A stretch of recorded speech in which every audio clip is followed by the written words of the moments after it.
খাবার খাওয়ার জন্য। আপনি যদি দানাটাই গরুটাকে খাওয়াবেন তাহলে এত কষ্ট দিয়ে গরুটাকে কেন খাবার খাওয়াচ্ছেন বলেন আমাকে,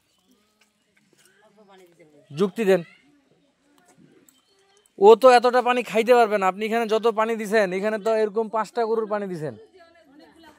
অনেকগুলো যদি গরু থাকে, এই গরুটা যদি আপনার দানা খাওয়ার ইচ্ছা থাকে তাহলে দানাটা তাকে আলাদা দিয়ে দিবেন, তারপরে পানি আলাদা দিবেন। এই কথাটা আমরা বলছি না?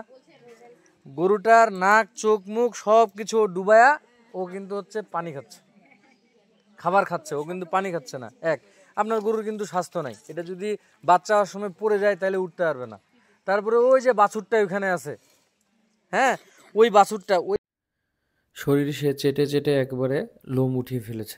এটা কি কারণে বলতে পারবেন? এই সমস্যাটা কিন্তু মিনারেলের ঘাটতির কারণে।